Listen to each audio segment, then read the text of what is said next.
vou dar uma deixa. Tá, foi bom você falar. Foi bom.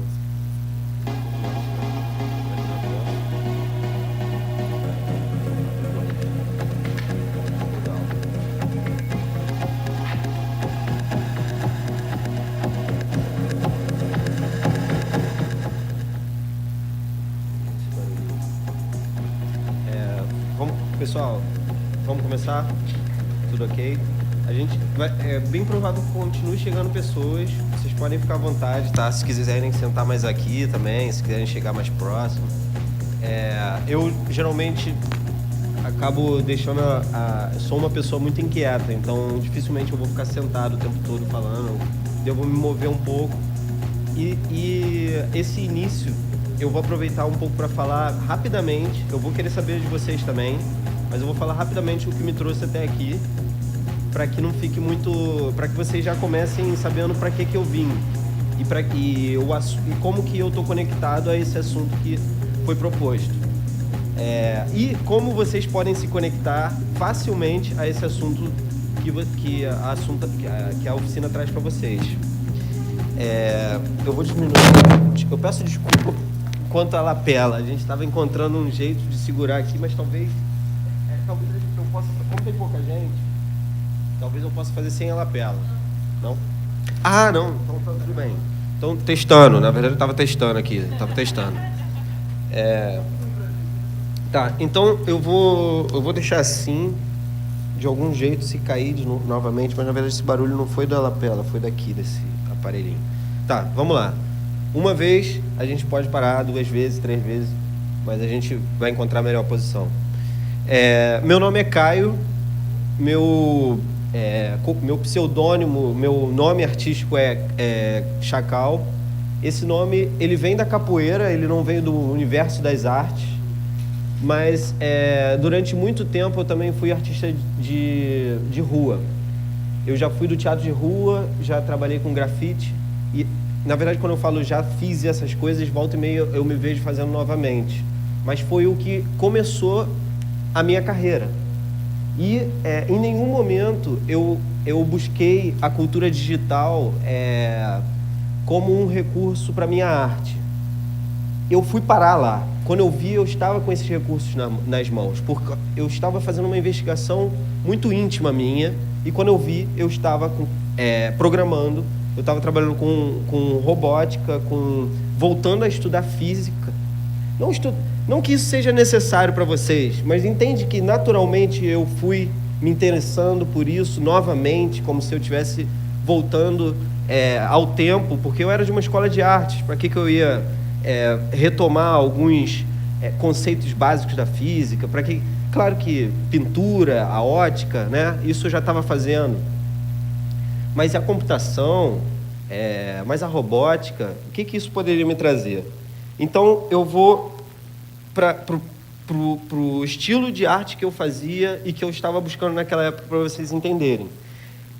Quando comecei a pintar na rua, na verdade, eu já estava trazendo uma experiência de pintura de camisa, eu vendia camisas, eu pintava paredes de lan house com sprays, compressores, pintava carros de escola de samba, mas o que muito me interessava, apesar de ser bom na reprodução da imagem figurativa, na cópia do mundo real, era a arte abstrata. Eram as relações que eu poderia desenhar em cima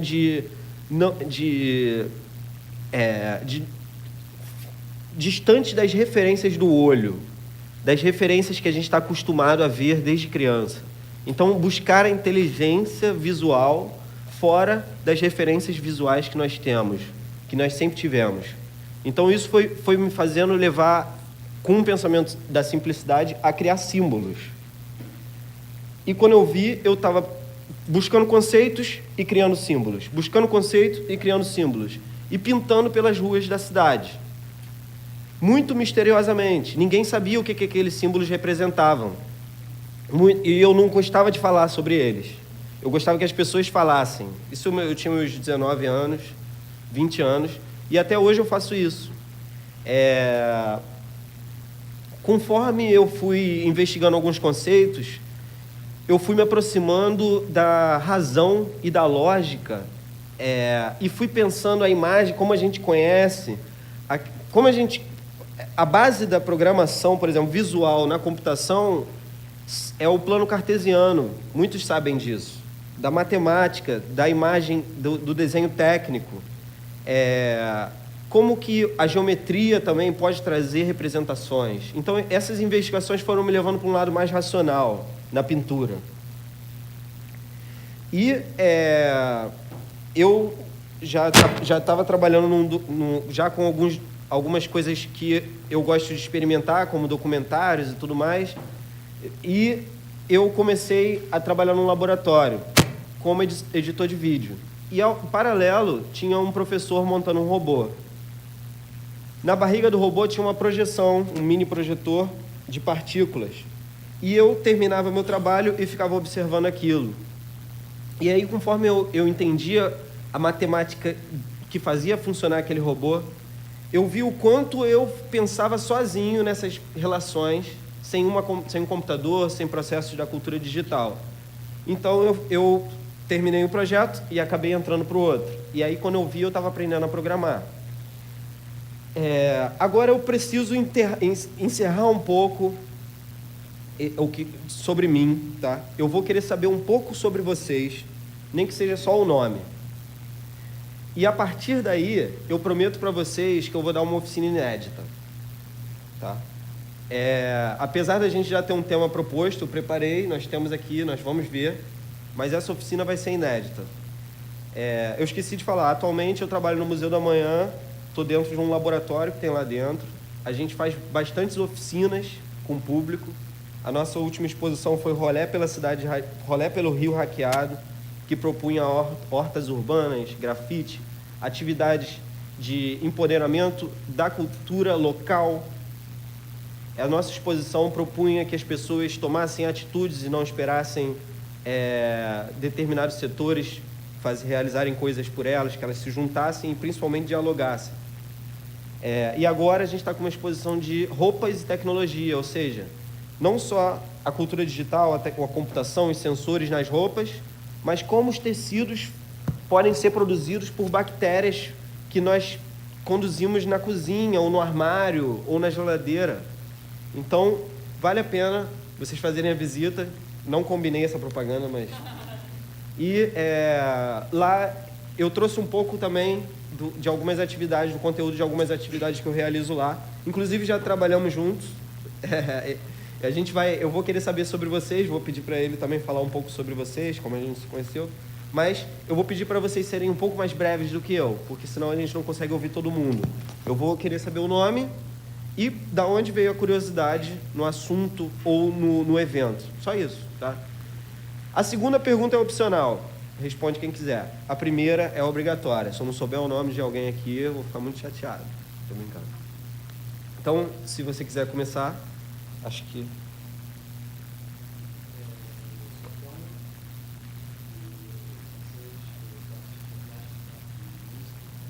Trabalho aqui muito com os elementos da natureza, luz, água e fluxos de energia, e como encontrar um pouco essa coisa digital, sempre for digital. Trouxe algumas coisas para mostrar. Uhum. E eu conheci o evento pelo Liga. Legal. Então, disso não tem nada que eu vou controlar, Aham. Muito bem-vindo, inesperado sua presença. O Igor foi quem me convidou para dar oficina. Muito bom saber que você conhece ele também. E o Igor, ele é artista também, produtor. Também ajudou o pessoal a produzir o evento. E a gente já fez parte de um coletivo chamado Biônicos, que a gente manipulava... Eu vou falar sobre isso. Vai ser muito legal ter você aqui com a gente. A gente manipulava relações físicas, né? E amplificava aquelas relações físicas. A gente só usava a tecnologia para amplificar uma coisa que acontece o tempo todo. Você vai no supermercado comprar uma fruta, você mete a mão naquele bolo de fruta, você não vê, mas existe um processo de equilíbrio elétrico que envolve todas aquelas frutas na prateleira, nem que seja por um instante, e você tira aquela fruta.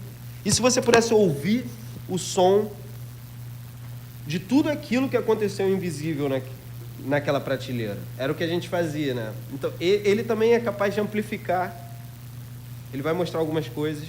Esses efeitos físicos, às vezes efeitos visuais, às vezes efeitos sonoros, né? A oficina vai falar sobre som e vai falar sobre imagem, né? Vai falar sobre processos físicos também, para a gente também se envolver com o abstrato. Muito obrigado pela presença. Quer falar? Eu me chamo Felipe, na verdade eu sou de rede de computadores, que é o que paga as contas, mas cultura maker é minha paixão. E eu tenho um projeto lá em Niterói de rede comunitária, um makerspace para trabalhar exatamente resolver problemas da comunidade através de open source, tecnologia. Então vim aprender videomap especificamente, mas estou aproveitando e estou aprendendo um pouquinho de Então tu veio nas outras oficinas também. Estou para pegar, especialmente no videomap, mas estou pegando tudo. Muito bom, muito bom. Minha oficina vai ser bem abrangente. Talvez algumas coisas te interessem nesse sentido do videomap. Você?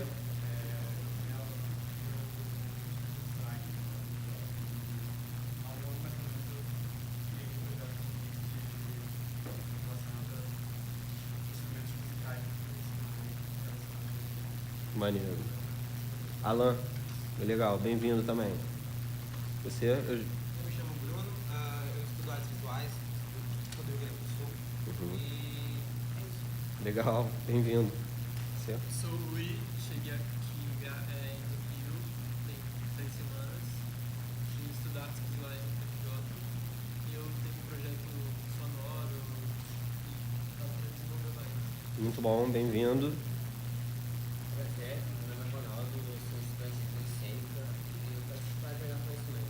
Muito bom, legal. Você? Bem-vindo, Fábio. O Mauri, ele tem um nome parecido com o meu filho. Legal. Ele tem 4 CDs diferentes, fotografias Félix, fez performance com 1 ano, no Chacal, sem Xará. Legal, que maneiro. Pintando coisas, ou no grupo box, no canal, no microfone específico. Que maneiro. Essa da época. E ele é do CAP, né? Ele é do Capoeja, Maneiro. piano lá. Ele também, em 2009, deu uma palestra contra o rapaz Legal. Guilherme Artes. Muito bom, bem-vindo. Eu faço um monte de coisa. Eu sou um dos pioneiros da música eletrônica no Rio. Meu nome é Fábio Bola. E a gente está com uma inserção também na robótica, mais para os tijolos inteligentes, mais sólidos e mecânicos. Muito bom. Na verdade, o Mecano ele tem uma abertura para o Arduino que eu não sei. Eu não sei usar o Arduino. Não sei que existe. Eu sou doutor em filosofia. O que mais? Não entendi. Não, a gente está levando o Mecano, que é a gente misturou o Jujuba Mecano. O Jujuba é um personagem do JK, que ele pegou uma máquina do tempo, e aí estava segurando o robô e as duas misturaram. Virou Jujuba Mecano. E a gente está com um projeto no Porto Pirata, todas as sextas-feiras, onde vai o Jujuba Mecano participar. Que legal. Quando a gente estiver falando de Arduino, eu vou pedir para você mostrar algum vídeo. Tem algum vídeo, alguma coisa? Uma imagem que a gente possa mostrar? Tudo bem. Tudo bem, a gente pode fazer isso em algum momento, que aí já desperta a curiosidade de todo mundo para algo que alguém está querendo relacionar com o conteúdo. Também vamos fazer isso com o que ele trouxe. E quem quiser mostrar mais alguma coisa ao longo do assunto, achar que tem a ver, eu não estou aqui para ser o centro da... Tá bom? Novamente eu repito, a oficina inédita depende um pouco do conteúdo, do interesse de vocês. Agora vamos saber mais de você. Boa tarde. Meu nome é Pedro, eu sou estudante de iluminação cênica, também sou colega de estudo do Ronaldo. Maneiro. E como ele, estou começando com técnico de iluminação cênica. Muito bom. Por muitos interesses e tal. Legal. Eu sou também colega aqui do quarto dele, sou a Câmara, sou estudante de iluminação e história da arte. Muito bom. Estamos com um time muito interessante, ó. Meu nome é Everton, sou companheiro de turma deles. Legal. Bem-vindos. Eu tenho aula com eles também, iluminação. Gosto muito de música, identifico muito com a música, iluminação, luz e música.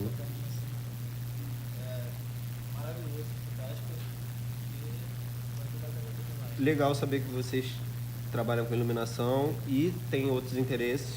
Eu vou até puxar algumas coisas que eu já não ia falar por causa dessa combinação. Eu sou Helena e eu sou diretora audiovisual do Marco TV e vim pra cá para conhecer outras pessoas que estão falando. Legal, bem-vinda. Novamente. Você?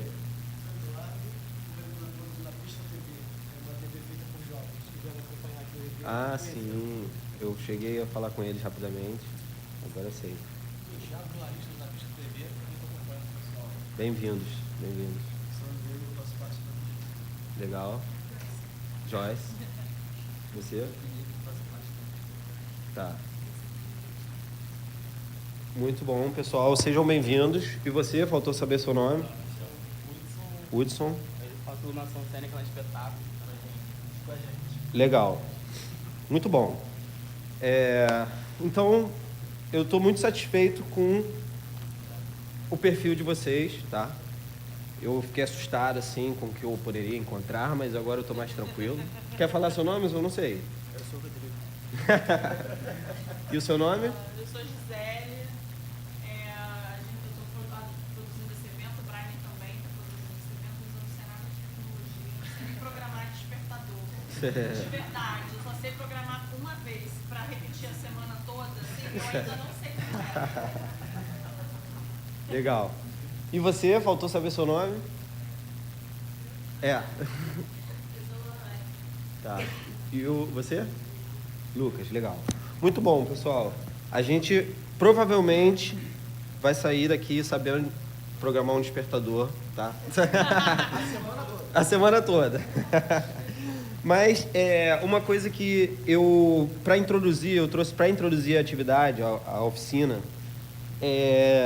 eu vou clarificar para vocês a história um pouco da rede de colaboração, a rede livre de conhecimento da internet, que vai originar os wiki, que vai originar os fóruns, que vai originar...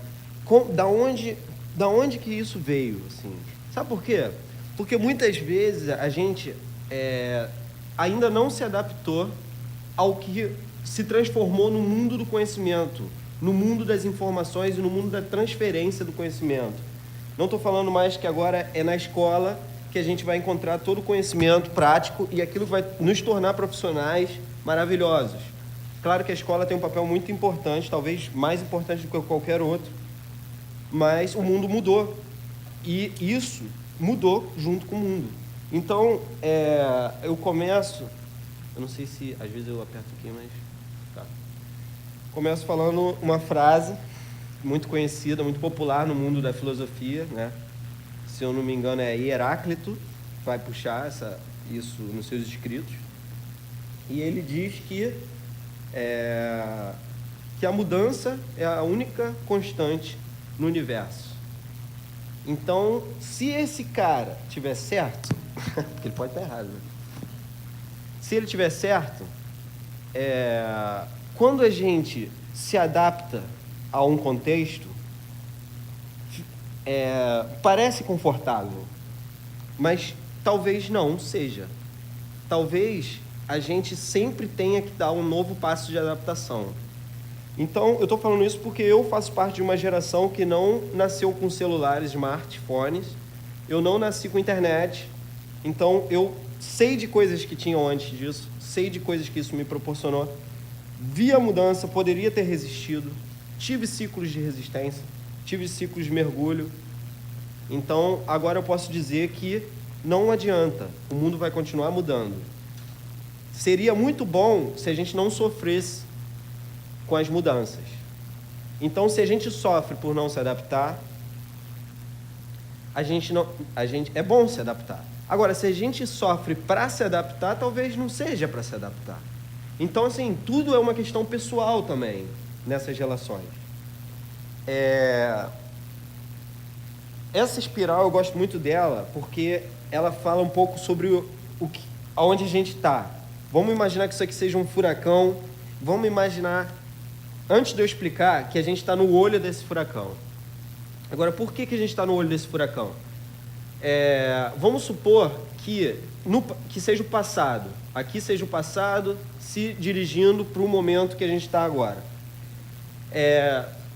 Vocês sabem que se a gente for falar de invenções no mundo na humanidade, se a gente for falar sobre tecnologia, se a gente for falar sobre adventos que transformam o comportamento, os rumos da história, etc., a gente vai enxergar, a partir do século XIX, muito mais mudanças pontuais nos adventos tecnológicos do que na Idade Média. Ou seja, vou dar um exemplo. Se aqui a gente consegue, se aqui a gente tem a descoberta, a invenção dos tipos móveis de Gutenberg, e a gente pode agora organizar o conhecimento em um livro, sendo que agora, não só, isso já se fazia antes, mas como fazer em série, 100 livros, e agora eu mando para 5 países diferentes, e esses livros chegam em menos tempo do que chegavam antes, porque os livros demoravam talvez 40 anos para chegar, os livros de edição única. O que está acontecendo aqui é um advento tecnológico que está facilitando, acelerando o processo de chegada do conhecimento. E qual vai ser o próximo? A gravura em metal, que vai permitir a impressão de imagens coloridas agora, ou para o mundo todo também, a velocidade da impressão também. Agora, o conhecimento, vocês sabem que não é só escrita e caracteres. O conhecimento depende de imagens, né? Culturas, para se propagar sem imagens, absolutamente, textualmente, é meio complicado. Então, nós temos aí... Só que para acontecer isso são 150 anos. Aí depois você vai ver o rádio, talvez, a invenção do rádio, como outro ponto, 150 anos depois. Aí depois da invenção do rádio vem a TV, menos tempo, talvez 90 anos depois, 70 anos depois. Aí depois a TV colorida. Olha só, a gente já está no século XX. Olha como é que agora, de um para o outro, o tempo está diminuindo. Como se, vamos supor, esse é o tempo que demora até uma invenção chegar. Aqui o tempo é curto. Quanto mais para o olho desse furacão, menor o tempo entre um advento que transforma o comportamento das pessoas para o outro. Se a gente falar sobre a tecnologia, a cultura digital, a gente vai ver que após a invenção dos computadores, parece que vai haver um fervilhaço de possibilidades de criação, de inovação. Então, por isso que a gente está no olho desse furacão. É por isso. E se antes o mundo mudava, tudo bem, que precisava de 2 gerações, às vezes um advento, a gente via 2 gerações, 3 gerações, aí vinha um outro advento, essas coisas demoravam para mudar, ou para forçar uma mudança vinda de adventos tecnológicos. Hoje em dia, a gente está aí, diante do blockchain, que vale a pena vocês se aprofundarem nesse assunto. Porque pode ser, para além do Bitcoin, pode ser a proposta que vai mudar, por exemplo, a necessidade de todo mundo ter uma conta bancária. Isso, para mim, era impossível há pouco tempo atrás. Então, a tecnologia ela continua transformando o mundo, e se você não estiver pronto para mudar, você vai ser pego de surpresa. Tá? Isso implica nas artes, isso implica na ciência, isso implica na literatura, isso implica na engenharia, isso implica na psicologia, na sociologia, na antropologia. Então, a tecnologia tem um papel muito importante, não importa de onde vocês vêm, nesse ponto. Então, eu vou entrar na internet agora, né? Essa imagem aqui é o Sputnik, e aqui é a ARPANET. A ARPANET, ela veio alguns meses depois do Sputnik. A ARPANET, isso aqui são 2 imagens para representar, se a gente entra nesse mundo do advento e o que acontece a partir desse advento, a gente precisa ir nesse lugar aí. Porque o mundo estava polarizado politicamente, ideologicamente. Você vinha os russos mandando o primeiro satélite em órbita, Nesse momento, já tinha acontecido uma guerra mundial. O que está acontecendo ali? Existiam fluxos de comunicação que precisavam ser repensados. A internet só existia em teoria. Ou seja, na guerra, quando eles mandavam mensagem de um ponto para o outro, se existissem pontos no meio que fossem destruídos por uma bomba, a informação não chega. A internet ela começa a ser pensada como uma grande rede descentralizada, onde a obstrução de um ponto não impede que a informação vá por outros caminhos até chegar no destino.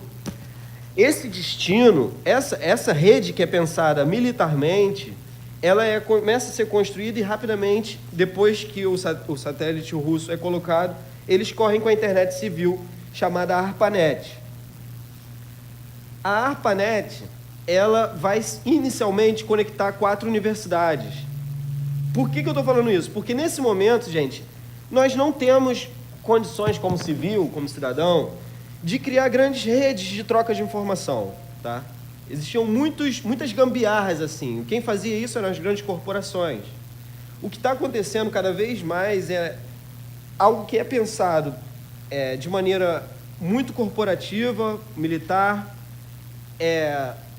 escorrendo para a mão da sociedade civil. Então, se a gente não parar para olhar para isso, sem ser só de uma forma, vou ser um profissional, vou seguir carreira com isso. Não, isso está aqui, né? O meu mundo, minha realidade. Falar de história é falar um pouco de onde veio isso. E quanto a gente perde quando a gente permite que essas mudanças no mundo aconteçam sem a nossa consciência. Por exemplo, a internet, ela é para ser pensada descentralizada. Ela é para ser pensada de maneira que ela não fique sobre o domínio de um ou outro território, um ou outro país. E agora? Será que tem um país ou outro país que tem um domínio maior sobre a internet? Será que a internet agora ela virou puramente interesses comerciais? Onde existem a descentralização da informação? A informação realmente está descentralizada na internet? Enfim, são só perguntas.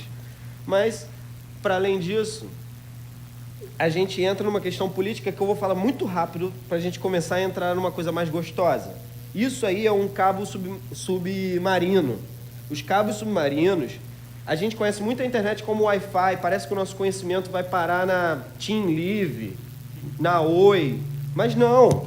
Para além da Oi, existem cabos. A internet, o fluxo da informação não vai só pelo ar.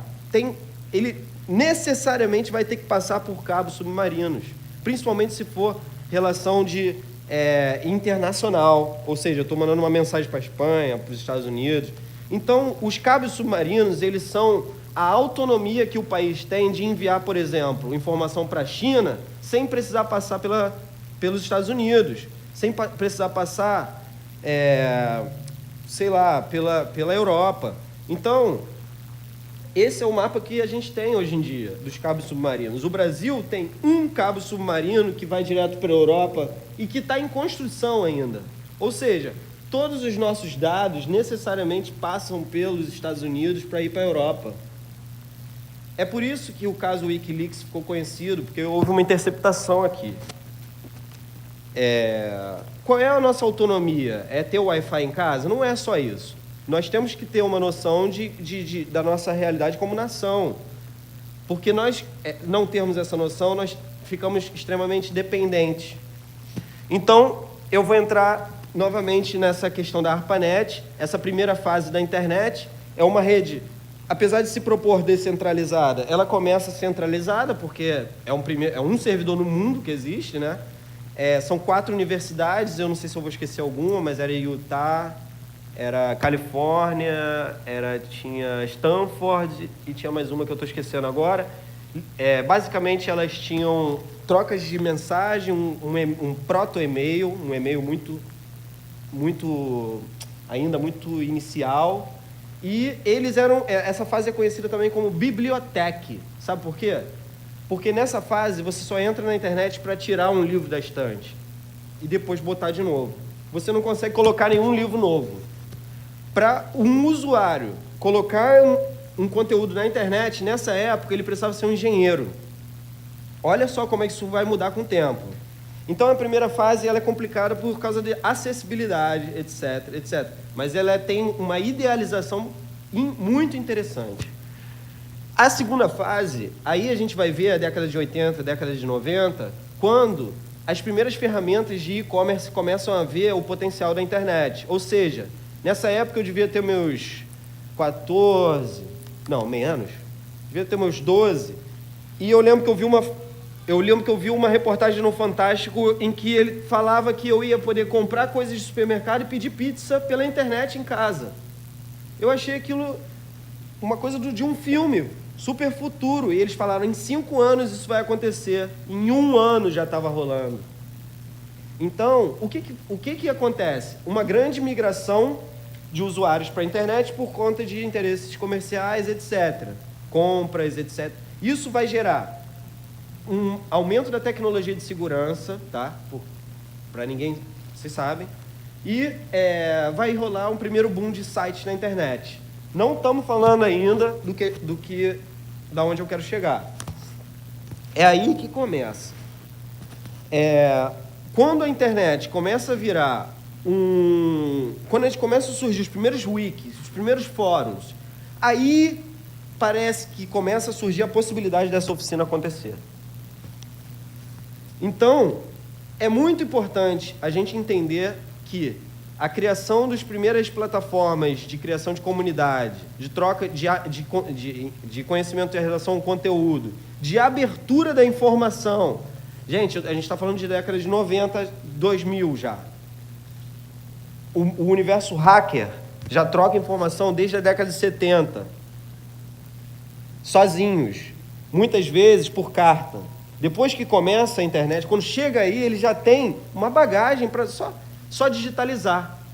Revistas de banca de jornal, revistas de eletrônica, informações sobre circuitos que são protegidos, seja por interesses de propriedade intelectual de determinadas empresas, e eles já começam a colocar esse conteúdo na internet de maneira que, muitas vezes, uma pessoa que nunca teve uma universidade, nunca teve um curso técnico, aprende a manipular pela primeira vez o seu aparelho de tocar CD, o seu Discman. Por que essa pessoa não sabia antes? Então, essa fase ela vai culminar depois na quarta fase, que é o que a gente está agora. Eu não gosto muito desse nome, Internet das Coisas, mas quando a gente começa a trocar muita informação sobre hardware, sobre sensores, sobre internet, quando agora as pessoas conseguem em pouco tempo conseguir manipular alguns dispositivos, eles começam a conectar sua casa, sua geladeira, saber que seu jardim está seco, não está seco, tudo. Ou seja, a gente chegou num ponto em que a gente consegue manipular até a conexão das coisas, a informação chegar até a gente, independente do lugar que nós estivermos. Então, a internet é quando esse fluxo de dados que se transforma em informação compartilhada chega a um nível muito alto de densidade de dados. Eu posso estar conectando coisas com alto fluxo de cálculo, ou posso simplesmente mandando um sim ou não, se a porta do cachorro está aberta. Se eu viajei, eu preciso lembrar, e está lá. Se ela está fechada, está chegando um 0. Se ela está aberta, está chegando um 1. E aí meu programinha aqui fala 0 é vermelho, 1 é verde. Então eu não vejo nem o 0 nem o 1, eu vejo o verde ou eu vejo o vermelho. Ah, está aberto, está fechado. Putz, esqueci de abrir. Então, está entendendo o que eu estou falando? E é um dadozinho que está flutuando por aí, por cabos submarinos, por Wi-Fi, chegando nos nossos dispositivos. Quem é esse cara aí? Esse aí é o Captain Crunch. Ele é o apelido do primeiro hacker norte-americano. Vou contar a história dele para a gente poder entrar no que interessa. Esse camarada, vamos supor, cadê meu nome? Aqui. Esse camarada, ele é um cara que entendia disso. Ele sabe que, independente se você é músico da cultura digital, artista visual da cultura digital, se você é engenheiro ou designer, você necessariamente vai ter que entender processos sobre determinadas coisas. Se você é designer, cara, e não entender um pouco das pessoas, saber como elas se comportam, como seu produto, etc., o que você está desenvolvendo, como que sua arte vai chegar até elas. Se você não entende disso, é difícil. Fica falando, você constrói coisas para você. A gente está falando de cultura digital, computação. Ou seja, se você tem medo de dados, de ver números, ver coisinhas, ver fluxo de informação, fluxo de análise da informação na sua frente, é muito complicado. Você não precisa ter medo disso, mas isso é muito importante para o universo hacker. E as coisas, aí é a sua opção, sua escolha. Eu quero manipular os líquidos, eu quero manipular a luz, eu quero manipular... eu quero fazer um instrumento que vai virar... É uma pedra, eu quero fazer uma pedra virar um instrumento. Eu quero que os meus canhões de luz na minha peça de teatro comecem a ser manipulados por mim, remotamente. Eu não quero mais controlar ele lá, eu quero controlar ele à distância. Como que eu faço isso? Para isso eu preciso entender dessas relações daquilo que eu quero manipular na cultura digital. E como foi que esse cara virou o primeiro hacker? Ele descobriu sucrilhos, uma caixa de sucrilhos, um apito. E esse apito, ele tinha uma frequência que era capaz de liberar as chamadas internacionais dos orelhões. Ou seja, ele levava o apito por orelhão e não precisava, não tinha gasto nenhum quando ele liberava a chamada internacional com aquela frequência. Ele entendia, pelo menos, que era uma frequência que liberava a descagem internacional.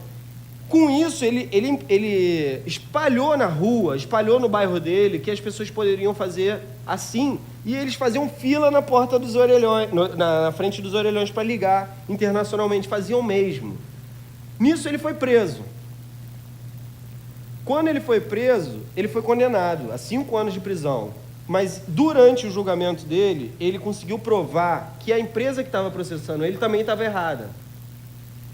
E nisso, ele provou que o que eles cobravam de lucro era muito mais alto do que eles realmente declaravam. Porque o dispositivo para emitir aquela frequência era um apito de sucrilhos, galera.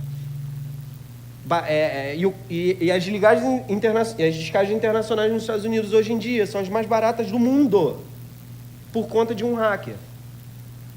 Então, se a gente começa a observar esse mundo da troca de informações isento das instituições, isento, descentralizado, livre, a gente vai encontrar um potencial muito grande de transformação do mundo que a gente vive. E de adaptação, né? Aquilo que eu estava falando antes. Beleza. Isso aí até os egípcios já estavam anunciando, vocês estão entendendo? Mas aí eu vou entrar um pouco no que eu faço para a gente poder despertar o interesse na prática. Pessoal, isso é um dos símbolos que eu fazia nas ruas. É o símbolo que eu mais fazia nas ruas. Aqui ele está quadriculado, mas ele é um símbolo circular. E ele significa o seguinte: o centro. Agora eu posso falar, porque a gente tem que ir rápido, mas eu sempre acho no que as pessoas estão dizendo o que eu vou dizer agora. Isso aqui representa um padrão que é observável em vários sistemas no universo. Ou seja, pode estar representando uma pessoa, pode estar representando uma célula, pode estar representando um mundo. Basicamente, no fator de sempre possui uma internalidade, um núcleo, né? A célula, nós, um invólucro, né? Uma membrana que protege esse núcleo. E os fatores externos a essa membrana, que também são parte desse sistema integrado. Ou seja, um indivíduo, uma célula, um animal, um planeta, só com essas duas não existe. É uma abstração impossível. Necessariamente se cria relações com o mundo externo. Então, é como se fosse assim, isso também trabalha aquele conceito de osmose da célula. Se eu estou num sangue cheio de sal, o que vai acontecer? Eu vou chupar sal para dentro de mim. Se eu estou cheio de sal e o sangue está sem sal, o que vai acontecer? Eu vou perder sal para o contexto, para o meio em que eu estou inserido. Então, eu não encontrei a palavra no dicionário que traduzisse isso, mas eu encontrei a imagem. E nisso eu pintava pela cidade toda e resolvi programar. Programei isso aqui em HTML, por isso que eu vim para cá primeiro, a gente está falando de internet. Os padrões da internet já estão acessíveis para a gente. Eu já posso desenhar com HTML hoje em dia, mais do que há 5 anos atrás, quando essas culturas de troca de informação livre já eram maduras, já estavam amadurecidas. Então, eu uso o CodePen, que é um site, vocês podem ver. O CodePen, ele consegue armazenar o HTML. O HTML, ele é um código, ele é um padrão de código que você tem, que ele é dividido, ele pode ser criado. Por isso que quando a gente está na internet, a gente geralmente rola o mouse para baixo ou para cima. Porque tudo que é programado em sites para navegador são em cascata. Por isso que é CSS, é cascata style. Ou seja, programação em cascata, muitas vezes você vai dizer a margem, a cor do fundo, essas relações simples de diagramação. Aqui está muito básico, eu só estou dizendo o posicionamento dele. Agora, se você quiser criar fazer uma relação mais interativa ainda, você pode usar o JavaScript. Todo mundo já conhece o Java, né? Todo mundo conhece o Java. Então, o Java, ele é offline. Quando você vai trabalhar ele no navegador, você precisa instalar ele, né?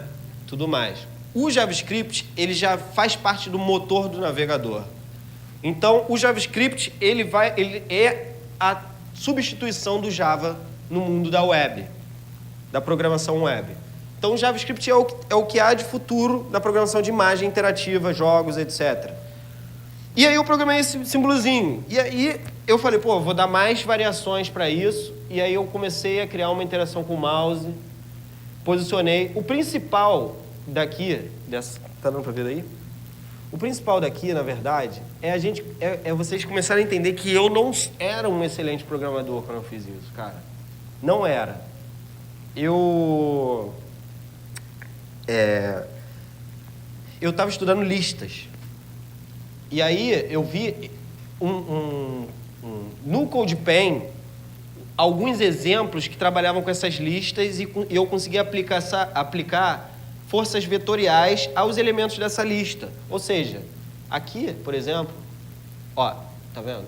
Essa é a lista de coordenadas.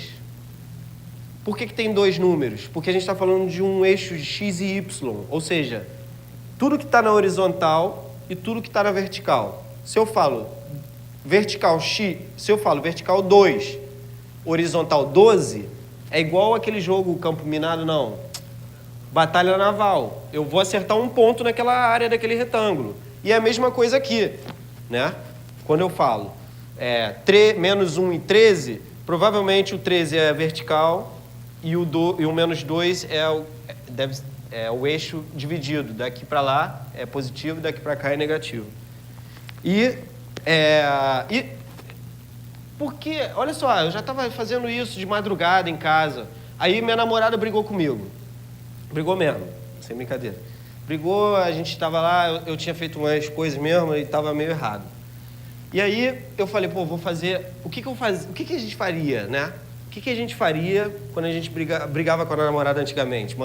Comprava uma carta, espirrava perfume na carta, botava alguma coisa ali junto, fechava, sabe? Mulher já fazia isso, beijava a carta, já... Manda. O que a gente faz hoje em dia? Manda um WhatsApp. Olha só a coisa. É rápido, chega na hora, mas calma aí.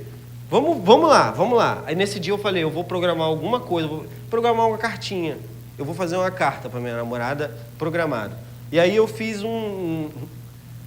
deixa eu ver se consigo abrir rápido aqui. Vale a pena, se vocês estiverem anotando, vale a pena anotar principalmente os links que eu vou passar. O CodePen é um, tá? Entra no CodePen. Eu vou entrar antes de eu sair aqui. Cara, por que eu não tô... E a internet ficou meio... Isso aqui são coisas que eu programo e deixo aqui. Não tem utilidade. Eu fico testando algumas...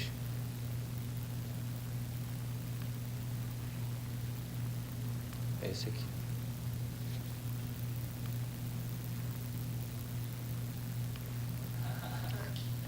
Não, mas esse tem uma coisa interessante, só que está um pouco lento. Tinha que abrir logo. Mas o que aconteceu aí? Eu mudei um pouco a programação, só para quê? Para quando os quadradinhos do meu coração se movessem, eles deixassem um rastro.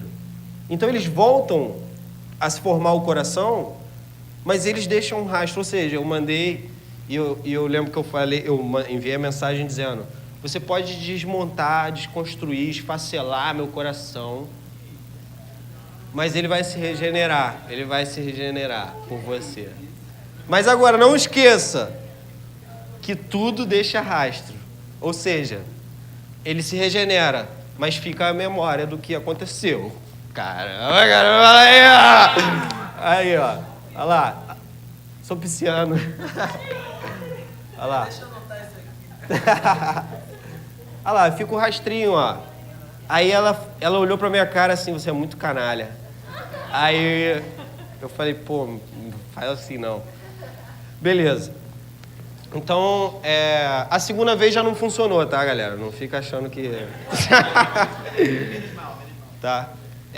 Então, isso é importante porque isso me colocou numa papel de... Eu não sou um programador excelente, não fiz faculdade disso, não fiz um curso, comecei a fazer alguns cursos online, às vezes não ia até o final, ou às vezes começava a fazer curso só para pegar aquilo que eu gostaria, porque autodidata é fogo, né, cara? Ele não tem paciência, às vezes, para assistir um negócio todo, do início ao meio ao fim. Então, eu, às vezes, já sabia o que eu queria, ia lá no curso e aprendia aquilo. Então, isso é importante para quem quer ter autonomia tecnológica. Eu não virei um nerd. Continuei pintando, continuei fazendo as coisas que eu fazia, mas sempre que eu parava e me relacionava com programação, eu sempre aprendia mais um pouco. E eu não tinha pressa, não queria ser um programador conhecido no mundo, mas queria poder criar minhas artes, criar meus efeitos sobre as pessoas. E aí... calma aí, esse aqui tá certo. Por que tá... Ah, tá. E aí, para estudar de verdade imagem e programação, eu tive que sair um pouco da internet. Da internet, não. Tive que sair um pouco do navegador. Por quê? Porque em 2007, 2006, vai surgir na Itália a primeira iniciativa de computação pessoal chamada Arduino. Essa de computação pessoal de microcontroladores, tá? Porque já existiam os computadores pessoais que a gente conhece. Mas os microcontroladores, eu vou pular aqui, ó, são essas pecinhas desse tamanho, tem uma aqui, eu já vou mostrar para vocês. Eles vão revolucionar o universo hacker, principalmente de quem está aprendendo. Por quê? Porque se antes você tinha que trabalhar com um equipamento sofisticado de engenheiros da computação para poder programar um robô, agora, porque uns italianos se juntaram, foram na loja de eletrônica, eles falaram: cara, qual é o chip aí que eu consigo fazer processamento de 32 bits, que é quase um Atari, é quase um videogame de menor porte? Qual é o chip mais barato aí eu consigo programar? Qual é o chip que eu consigo programar? Dizer para ele abrir meu motor, fechar minha porta? Ah, tem esse aqui. Beleza, esse é o mais barato.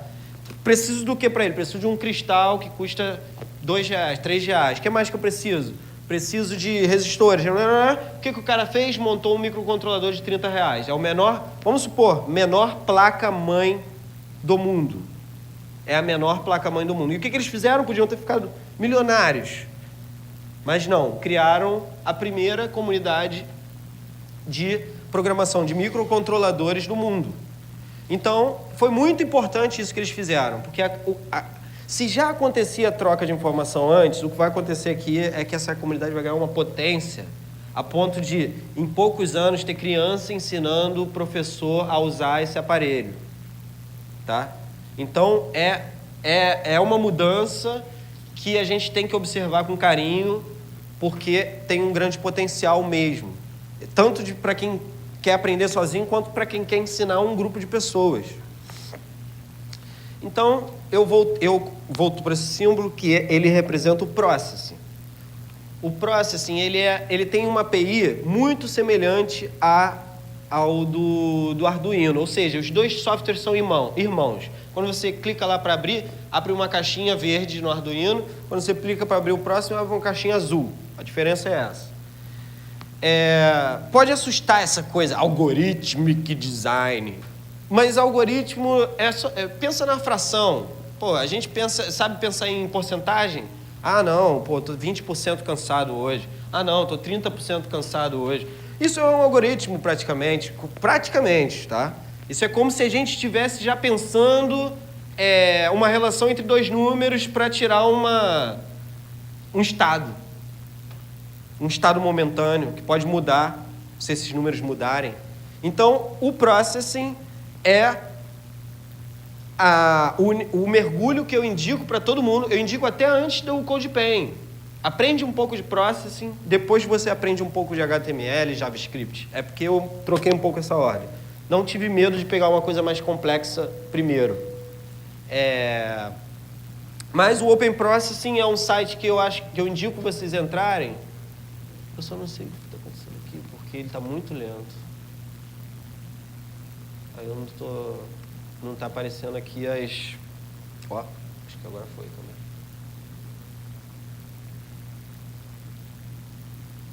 Cadê?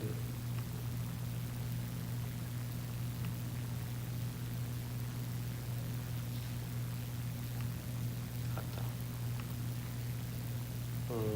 Filho. Aqui, achei. Isso aqui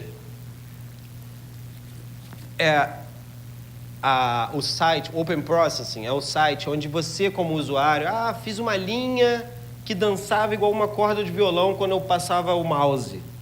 Só fiz isso brincando com números. Aí, tu consegue multiplicar essa linha? Mudar a grossura dela? Consigo. Aí, depois você bota online. E aí fica um monte de gente te aconselhando a como que você pode melhorar, ou pessoas melhorando aquilo, e vira uma grande rede de troca, de criação de imagens, design de algoritmo. A gente vai encontrar no site do Open Processing muitos exemplos, do mais básico ao mais complexo. A programação não é assustadora. Eles criaram uma plataforma que a curva de aprendizado não é tão difícil, tá? Você pode rapidinho começar a fazer coisas legais. Tem muitas pessoas que trabalham com luz aqui. Eu comecei a trabalhar com programação de imagem, vocês viram o que eu mostrei, e isso me levou ao teatro. Só que, quando eu fui para o teatro, eu já tinha descoberto uma ferramenta. Ela é comercial, mas ela disponibiliza open source também. Mas só que o open source, se você quiser criar uma tela muito grande de projetores, 3, 4 projetores, eles já não permitem. Aí você tem que pagar a ferramenta. Isso aqui que eu estou mostrando para você é totalmente open source. A única relação de grana que você vai ver aqui é quando eles pedem doação. Então, isso me levou ao teatro. Eu comecei a programar transições entre cenários, por exemplo. Tem a cena das mulheres brigando discutindo na cozinha, e depois elas saem, aí a porta fecha e vira um grande parque. Eu não posso... Eu tenho que ter transição. Entra essa questão da arte, o desafio do designer que tem um senso estético. Então, eu saí da programação e fui para outras ferramentas, mas eu sabia, quando eu estava nessas ferramentas, os nomes técnicos, eu sabia as relações numéricas para conseguir um efeito mais rápido, um efeito...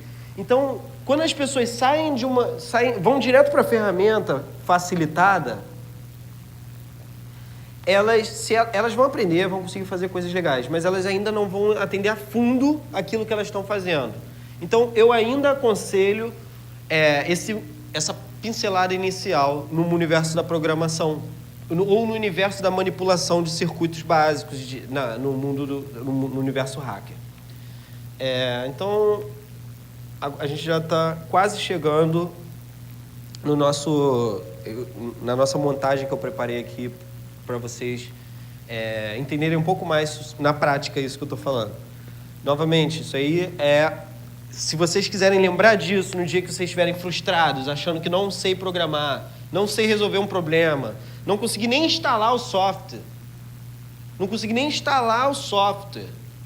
Isso já aconteceu comigo várias vezes. Por algum problema, aí eu vou descobrir que é meu Windows ou alguma versão, é 32 bits, baixei o arquivo errado. Isso não é problema nenhum. O que não pode é desanimar alguém que está prestes a fazer alguma coisa legal com aquilo. Então, nunca esqueçam, sabe? Se relacionar com os dados, não fica... não cria uma versão, sabe? Algumas pessoas têm medo de ver números, ou de ver uma fração, uma conta, um seno, um cosseno. Você não precisa sair beijando aquilo, mas quem não entende também não rejeita. Por quê? Vai ver isso, está vendo isso agora. Daqui a pouco vai ver outra coisa, daqui a pouco está entendendo. Sem pressa, cada um tem o seu tempo também. Então, se relacionar com dados, processos, me falaram até para tirar os processos daqui e dizer que as linhas são os processos, mas eu quero que o processo seja uma bola, pessoas sejam uma bola, dados sejam uma bola e coisas sejam uma bola, para a gente entender que não podemos temer nenhuma dessas bolas, tá? A bolada não vai arder. Pelo contrário, você vai ganhar experiência com o tempo. Beleza. E aí, a gente chega no Arduino, né? Já falei um pouco sobre eles. Vou falar um pouco sobre os sensores. Os sensores do Arduino, no caso, eu trouxe aqui um Arduino Uno pra gente, que é esse aqui, ó. A gente vai ver essas entradinhas pretas e essas entradinhas... Tinha alguém que tinha falado aí que até tem interesse em conectar o Arduino ao robô, não é? Um projeto de robótica. Esse é o chip que eu falei que é programável, o ATmega. Você consegue comprar todas as peças avulsas por R$30. Se você tiver uma plaquinha branca dessa aqui, eu até botei uma imagem dela, cadê? Essa plaquinha branca, ela é chamada de protoboard. Tá? Aqui é ela do jeito que a gente vê. Aqui ela é aberta, é a parte de dentro dela. Ou seja, esses buraquinhos, eles têm conexão, eles têm uma conexão elétrica, uma linha de cobre que conduz a eletricidade. Ou seja, todos esses pontos aqui nessa direção estão conectados. Ah, mas e essas duas linhas aqui subindo? Então, essas duas linhas é diferente. Elas correm nessa direção. Então, tudo que se eu conectar um sensor aqui e conectar um sensor aqui, eles vão estar ligados. Mas se eu conectar um sensor aqui e um sensor aqui, eles não vão estar ligados. Tá vendo que não tem conexão? Então, tudo é por condução elétrica num circuito, né, eletrônico. Aqui a gente está usando 2 ultrassons. Eu vou tentar botar os dois funcionando aqui no tempo que a gente tem. Mas um já está funcionando que eu testei, já está tudo ok. Eu mostro para vocês como eu fiz. Ultrassom, assim como eu falei que é bom a gente pensar em processos, sobre as coisas, inclusive, o ultrassom, ele é um sensor. Por que ele tem esses 2 tambores? Ele emite uma frequência muito baixa, tipo a do morcego. Só que essa frequência é o suficiente para ela bater lá na parede, no fundo, e voltar. O som, ele tem uma velocidade muito rápida. Essas coisas acontecem até em tempo real. Mas tem uma variação, tem uma demora. Essa demora, o ultrassom é capaz de perceber. Ele emite a frequência e recebe. Quando ele recebe, ele sabe quanto demorou para aquele som voltar. Ou seja, ele sabe a distância da parede que bateu aquele som. Por isso que o morcego não esbarra. Ele é cego, mas ele fica soltando aquele barulhinho e é como se fosse uma visão sonora. Se eu não entendo isso, posso estar manipulando errado o meu sensor, entende? E não é só esse sensor que eu tenho, né? Dependendo do projeto, eu posso trabalhar com sensores mecânicos. Aqui, muitos já conhecem. Esse aqui é clássico de quem joga FIFA Win Eleven. Estão conseguindo ver aqui? É o joystick, aquele sensor, é um sensor mecânico, né? Ele foi... Antigamente era feito com potenciômetro. Sabe aquele que tu gira para aumentar o ventilador de teto? Então, imagina um que gira para frente e para trás e um que gira para a esquerda e para a direita. Aí você coloca os dois juntos e você tem um joystick, né? Então, nós temos aqui sensores, não só sensores, nós temos atuadores. Esse aqui eu estou usando num projeto do Museu da Manhã, que é uma horta inteligente, só que é muito complicado, porque a inteligência muda de um tipo de vegetal para o outro. Você tem que mudar tudo, a receita climática toda praticamente. Então, é difícil de chamar de inteligente. Mas está funcionando bem. Eu acho que se vocês visitarem, vocês vão gostar. Isso aqui é um sensor de umidade e temperatura. Eu uso muito ele. Quando eu falo que não tem só sensores, tem atuadores, é porque os sensores, eles trazem os números do ambiente. Eles transformam as informações físicas e o Arduino transforma em número. Os sensores, como os olhos, como o nariz, trazem informação do mundo, informação elétrica, assim como os nossos. Depois que ela se transforma em elétrica, ela chega no Arduino, o Arduino transforma em número. E aí eu faço esses números virarem arte. Tá? Eu faço esses números virarem arte. Mas como, por exemplo? Eu posso usar uma buzina. Por isso que eu falei, nem tudo aqui é sensor. Isso aqui é resposta. Sensor diz se está quente. A buzina diz se está alto. Se está muito quente ou um pouco quente. A buzina avisa a gente. E por aí vai. Então, eu montei um sistema com ultrassom. Por que ele tem 4 pauzinhos, né? 4 conexões? Todo sensor vai ser alimentado por uma corrente elétrica. O Arduino alimenta com 5 volts, por isso que ninguém vai levar choque aqui. Essa corrente elétrica já está plugada no meu sistema. Depois ele vai ter 2 perninhas que, como eu falei, uma chamada de eco, uma chamada de trig. Como a gente tem pouco tempo, eu não vou pedir para vocês chutarem, mas uma é a que emite o sinal e a outra é a que recebe o sinal, echo and trig. Não sei traduzir trig, né? Mas echo a gente consegue. Gatilho, boa. E a última perna é o nosso terra, né? Que o Arduino também recebe, porque ele tem algumas entradas aqui que ele chama de grounds, e a gente coloca o nosso terra, que é o excedente da energia elétrica, para onde vai o excedente, né? O sensor ele não precisa de 5 volts o tempo todo. Se tem uma temperatura, ele consegue medir até 100 graus de temperatura. Se eu estou em 30 graus, provavelmente eu estou usando até menos corrente elétrica do que necessariamente eu preciso. Então, para onde vai o restante? Segue um fluxo. Então, a corrente faz essa direção, né? Entra, depois sai, e, enfim. Se é que eu posso resumir dessa maneira, tá? Muito mal simplificadamente. Beleza. E aí, a gente sai um pouco do campo das imagens e a gente entra no campo do som. Por que eu não falo música? Porque música é o que você faz com som. E, assim como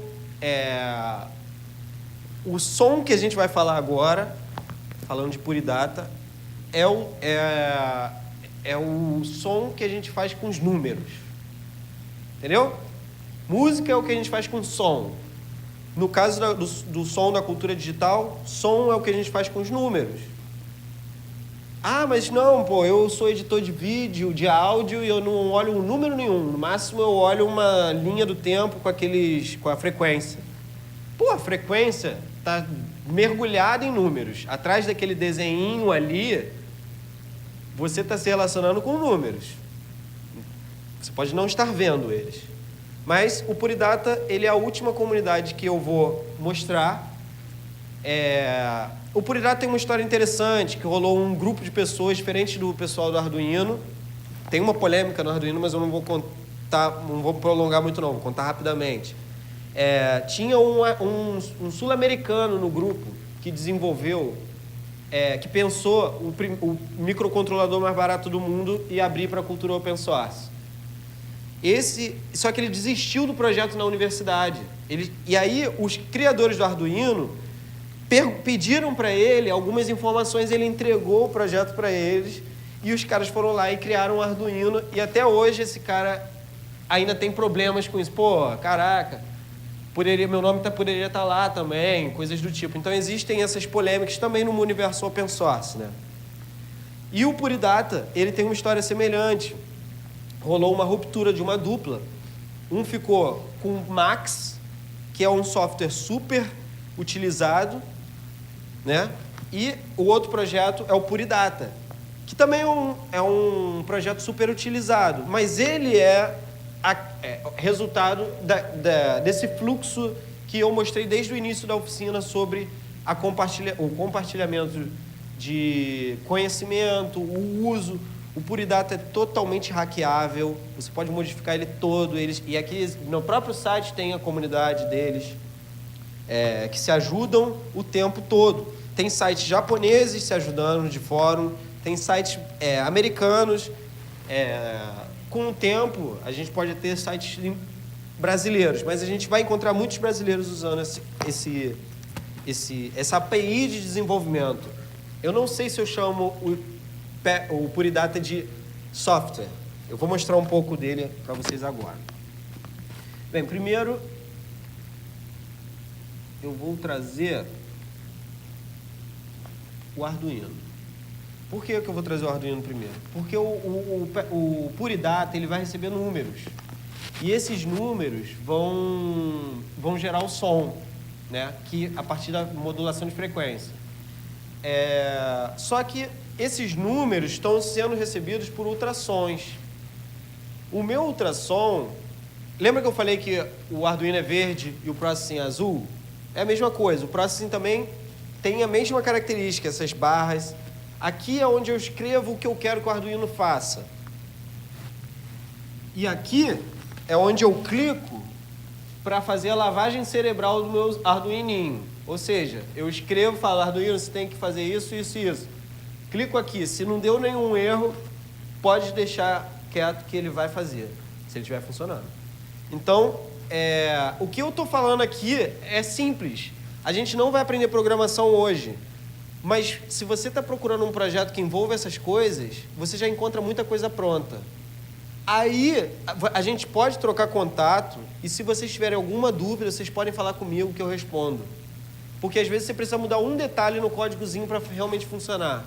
Mas, muitas vezes, isso já está no fórum que você pegou o seu código ou que você está pegando sua fonte de conhecimento. Aqui, eu incluí uma biblioteca chamada Ultrasonic. Por que eu incluí essa biblioteca? Lembra que eu falei que o som vai e volta? Eu não quero calcular isso, eu não quero escrever o algoritmo. O ultrassom pode me dar isso pronto, em centímetros. Então, eu tenho que instalar uma biblioteca para que isso aconteça com menos linhas de programação, para não ter que escrever aqui o que ele tem que fazer. Instala a biblioteca, muitas vezes, na maioria das... Hoje é muito fácil, gente, vocês não têm ideia. Cara, quando o Arduino surgiu, você tinha que enganar o Windows para ele funcionar, sem sacanagem. Você tinha que ir lá em dispositivos, gerenciador de dispositivos, você tinha que dizer que... Você bota o Arduino na porta USB, você tem que dizer, não é USB não. É serial. Aí tu vai lá, mudava para serial, aí ele lia, ele permitia a troca de informação. Sabe por quê? Porque o Arduino é outro computador. Então, qual é a marca que pensou em criar uma entrada para o seu computador para você ligar a outro computador que não fosse da mesma marca? Ou seja, se não é a mesma marca, eu não sei o que se trata. E era isso que o Windows fazia. Eu não sei o que se trata, não é USB isso. Aí você, não, tá bom, é serial, vai lá. Aí ele deixava. Então, agora não. Agora tu instala o Arduino e ele já faz essa alteração. O Windows já provou, já viu que é importante o universo da cultura digital, etc. Então, já está facilitando. Beleza. Aí eu carrego minha placa. Aqui, provavelmente eu estou usando outra porta. Estou usando aqui. Esse aqui é o meu serial Nando, só para ver se está rodando. Mais ou menos, eu posso controlar o tempo, a velocidade com que as coisas acontecem, mas o que eu estou fazendo aqui é pedindo para o ultrassom que está... Esses numerozinhos, eles não são números para serem calculados, eles não são um valor numérico. Eles são valores não numéricos, ou seja, eles representam uma porta que eu estou usando no Arduino, ou seja, o ultrassom está numa porta. Não posso confundir ele tem que saber sempre onde está certinho. O que aconteceu aqui? Problema para carregar a placa. Troubleshooting. Vamos ver. Certinho. Bota de novo.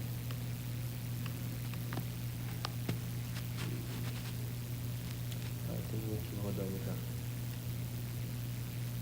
Esse é o Arduino. Esse aqui, esse software maluquinho é o Puridata. Olha como é que é a linha de programação deles. Não é como no Arduino. Quando eu falo que o Processing e o Arduino eram programas irmãos, é porque são primos, é porque eles são parecidos, até no jeito de se programar, apesar de serem linguagens um pouco diferentes. Mas o Puridata, ele é feito no que eles chamam de data flow, né? Então, se eu ativar aqui o meu modo de edição, eu permito, por exemplo, manipular o meu path. Programação, muitas vezes, vai trazer alguma familiaridade com algumas expressões. E toda vez que um computador ou um robô toma decisões, ele analisa caminhos para aquilo. Muitas vezes, isso a inteligência artificial também traz muito. Esses caminhos são os paths, né? O Puridata, ele trabalha com paths. Quando você salvar arquivo, ele salva como path. Path significa caminho. Pensa numa árvore. Para o nutriente chegar até o fruto, ele tem muitos caminhos, tem muitos frutos, muitas direções. Mas quando você programa a inteligência, ela tem que ter ela tem razão, ela tem que ter uma razão para seguir um caminho, entende? Então, o path, vamos ver o que eu consigo aqui já. A música estava ligada aí.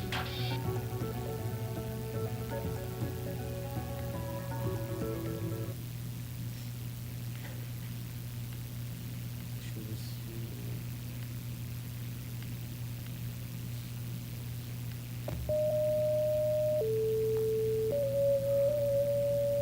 ver se... O som pode parecer um pouco irritante algumas vezes, mas, novamente, é som, não é música. Por enquanto. E o que está acontecendo aqui é a minha porta 8, como vocês viram o número 8 lá, é o meu ultrassom, que está no meu Arduino se comunicando com o meu Puridata. O Arduino já está enviando valores, tá? Esses valores eles vão de 0 a 300, que equivale a 0 a 3 metros. Então, se eu estou a 3 metros do meu ultrassom, eu vou botar ele do outro lado aqui para ficar mais...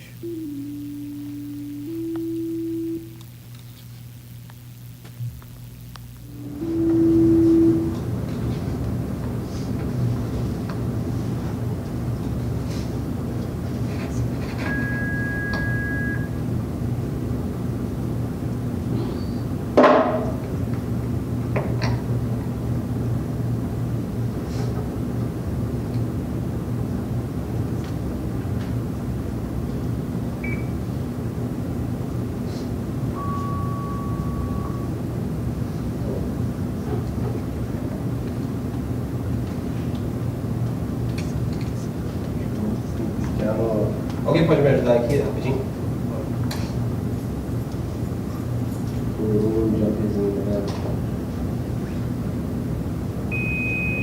Aí. Se vocês quiserem chegar aqui para vocês entenderem o que eu estou fazendo, seria legal também. Até porque a gente consegue terminar a oficina bem juntinho. Pode... O que eu estava fazendo... Entendeu? Aí dá pra dar o contato. Eu acho que se empurrar ele junto. Ok. Uma folguinha, dá um contato.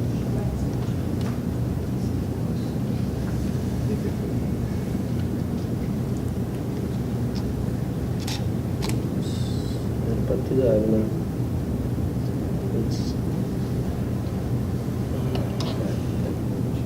Um jumper. O jumper são esses fiozinhos aqui, ó.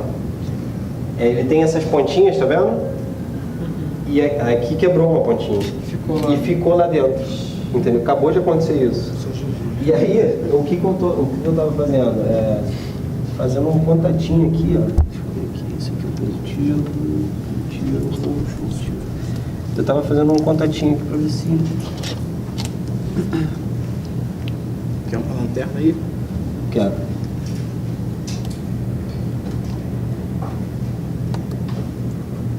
Tá na garantia.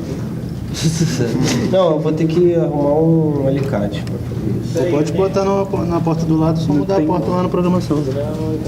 Não, mas é porque foi o 5V. Tem um alicate vindo Já aí. tem outro. E tem uma entrada equivalente. É o 5V. Fácil. Muito difícil. Não vou conseguir. Pô, tem que ser com a agulha praticamente. Deixa eu tirar isso aqui. Você pode Ó, tentar jogar isso no 3, aqui- cara. Às vezes alimenta pelo 3. Vamos tentar então. Tenta alimentar pelo 3. Tem modo no PC. Ponto ground. Deixa eu reiniciar aqui. Ver se vai. E aí, essa era a nossa harpinha, que os 2 ultrassons a gente conseguia fazer assim, podia tocar aqui em cima ou tocar aqui embaixo, entendeu? Mas sem um facho de luz, tu fala? Não, isso esse facho é o de som, é o facho de som invisível, Caraca, maluco. que a gente toca assim, é tipo um teremin isso. Ué. Será que isso te ajudaria a tirar? Deixa eu ver se eu consigo. Já tirei, mano. Tem um estilete, tem um pontinho também.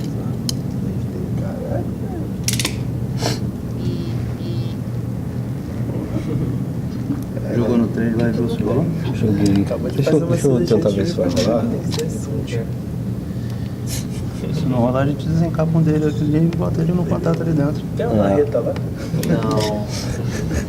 Isso eu não uso, não. Sorte a sua, viu, Everton? Olha, esse fininho aqui deve pegar, hein? Onde que tá, Se Léo? você substituir por esse fininho aqui, deve pegar, que esse aqui é mais fino. Tem um corpo humano.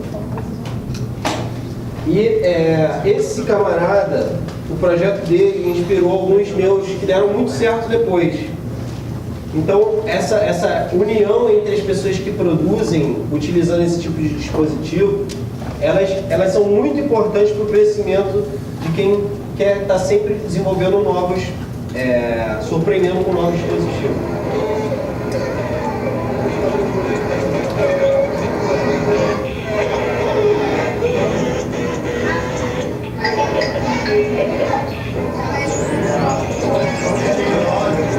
Circuito parte do princípio de que todos pudéssemos ser instrumentos sonoros, que ao conectarmos uns aos outros, pudéssemos formar um grande circuito e também uma espécie de uma grande orquestra. Que por meio da presença individual dentro desse circuito, dessa conexão entre as pessoas, a gente produzisse diferença no coletivo. Então é o indivíduo que produz diferença no coletivo, que transfere a sua energia para o outro, que está conectado com mais uma pessoa e que então produz esse grande som e esse grande ruído gerado pelo corpo.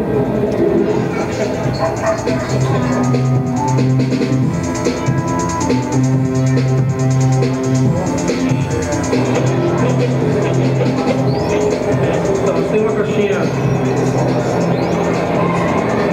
a simplicidade do objeto. Partes de um amplificador simples e a sofisticação fazer tecnologia que afasta, aproximar. Então a gente brinca muito com as coisas do toque, né? O pessoal brinca de botar o dedo no nariz, colocar na boca e fazer várias coisas assim. E depois a gente fez, a ideia é mostrar como é simples construir esse circuito. Em curta distância da tecnologia, da eletrônica e trata como um elemento simplesmente.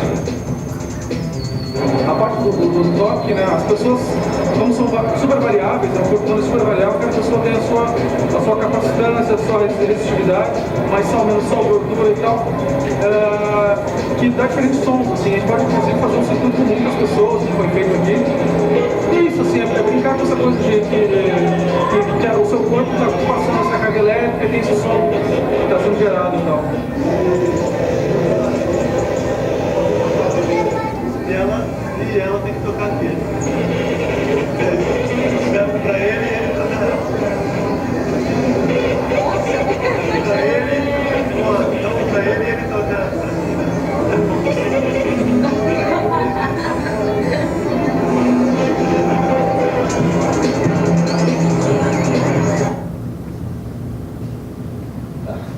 Legal, né? Esse tipo de revelação, porque o que esse dispositivo está fazendo é revelando o invisível.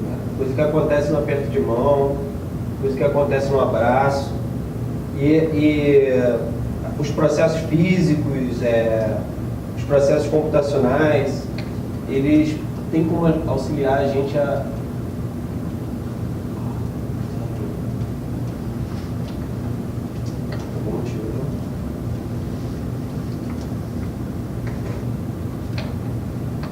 Uma pena, gente, que eu tenha rompido um cabo importante aqui para eu não conseguir mostrar o nosso ultrassom.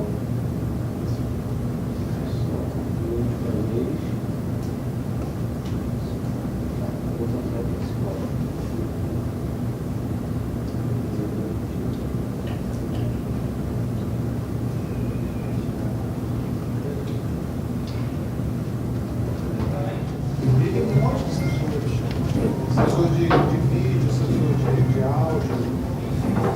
A gente também tem o outro do Lego, do Microsoft. Mas não controla o Arduino? Ele tem contato com o Arduino. Mas não controla o Arduino? O que é o Arduino? Eu não sei, isso aí é do chefe aí. É possível controlar pelo Arduino? Sim, sim. Ou então, se ele está dizendo que... A gente está com problema, depois a gente tem que se encontrar. O que acontece? Tá, vamos deixar de perguntar. Eu consegui fazer, tirar a pilha e dar uma fonte. Só que ele está dando reboot várias vezes. Eu não sei porquê, tem várias conexões. Então, o que eu ia falar era o seguinte, ele o quê? Ele liga e desliga. Não, ele dá reboot, né? Interessante. Deixa eu só falar uma parada. Se vocês estão interessados com o Arduino, é porque eu vou participar do debate 6h30. Mas o projeto que eu vou apresentar para introduzir o debate é um trabalho que envolve criação de jogos e instalações com Arduino. Então, se você tem interesse, eu acho que vai ser legal pegar um embalo dessa oficina para... Se vocês quiserem entender mais o nível que dá para chegar utilizando o Arduino, é um trabalho coletivo, são várias bicicletas. É um jogo que é um jogo que você pega numa bicicleta de verdade, então vale a pena. Tudo resolvido no Arduino, com Kinect. Mas a sua pergunta é, cara, olha só, dá para conectar o Arduino? Ó. E aí, cara? Bom você? Já, cara. Lembra disso aqui, ó. Primeiro? Eu sei que não estou lembrando agora do monte. Lembra disso aqui? Tudo pode ser conectado. Tudo pode ser conectado ao Arduino. Tudo. O que você precisa entender é o que você quer que dele seja conectado. São os LEDs? Eu quero controlar os LEDs. Uma lâmpada da sua casa, tudo. Você só precisa. Eu quero, sei lá, botar um sensor no meu cabelo. Exatamente. A questão é você entender. O que eu quero é saber a temperatura do meu robô. Então, que sensor mede temperatura? Eu quero que o robô ele comece a andar com o carrinho no chão. Tudo isso pode ser integrado. O robô não precisa estar completamente integrado no Arduino. E tem mais uma coisa também que é bom de desmistificar. O Arduino, ele às vezes é uma Ferrari para uma coisa, é muita coisa. Às vezes você resolve um circuito assim, menor, com menos peças. E assim, às vezes você descobre que você usa Arduino. Isso aqui sabe aquele que o cara tocava e fazia um som? É isso. Então assim, eu não precisei de sensor, no meu corpo é o sensor, eu só estou amplificando o efeito elétrico aqui. Então, eu posso fazer isso com Arduino? Posso.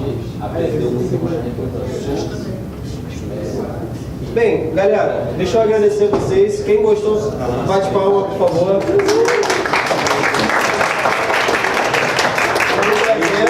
Tá? A gente vai trocando contatos enquanto eu vou desconectando minhas coisas aqui para liberar para a próxima atividade.